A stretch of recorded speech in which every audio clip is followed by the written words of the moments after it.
بس جو خدوخال سامنے آ رہے ہیں وہ تو تشویشناک ہے، یعنی کہ ہائی کورٹ کے جج صاحبان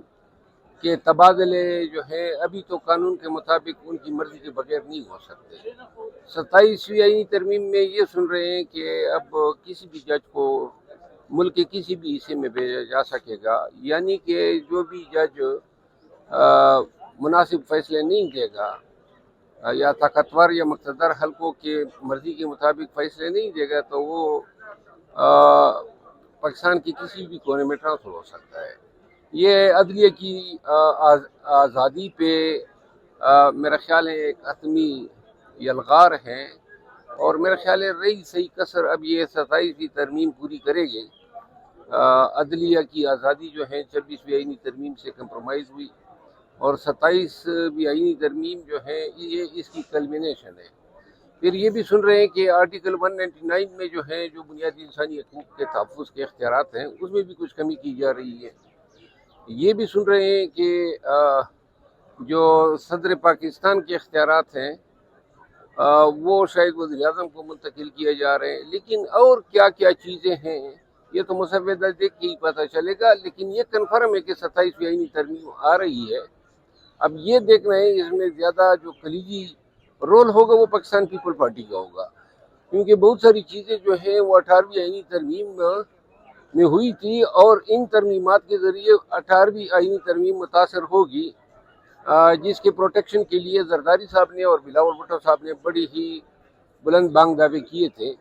اور اب یہ دیکھنا ہوگا کہ کیا پیپل پارٹی جو ہے وہ اپنی بات پہ ٹھہرتی ہیں یا نہیں۔ آج بھی میں اپنے خلاف جو پی ٹی آئی کے لیے سٹرگل کی تھی 9 مئی کے بعد، وہ مقدمے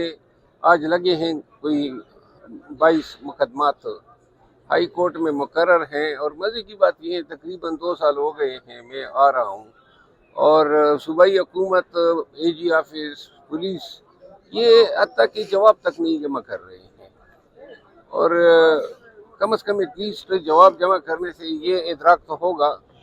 کہ کون سے مقدمے جو ہیں وہ میں نے کنٹیسٹ کرنے ہیں، پھر ان اضلاع میں جانا ہوگا۔ لیکن بہت افسوس ہوتا ہے، یہ وہ مقدمے تھے جو موجودہ حکومت جو بنی ہے اس کی آبیاری کے لیے ہم نے قربانیاں دی تھی، لیکن یہ نہیں ہوں وکیل ہوں، میں مقدمات سے ڈرتا نہیں ہوں۔ 9 مئی پہ مجھ پہ کوئی مقدمے نہیں ہے، کیونکہ میں 9 مئی کو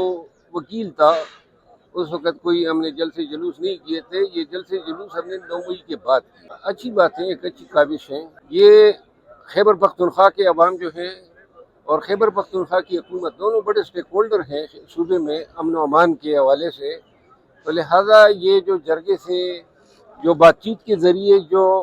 مشاورت اور جو تجاویز آئیں گی وہ پوری قوم کے سامنے آئے گی کہ لوگ یہاں کی کیا کہتے ہیں، جو اس بدامنی کو سفر بھی کر رہے ہیں اور اس کو جیل بھی رہے ہیں۔ لہٰذا یہ اچھا سلسلہ ہے، اور میرا خیال ہے کہ اس کو مزید علاقوں تک پھیلانا چاہیے۔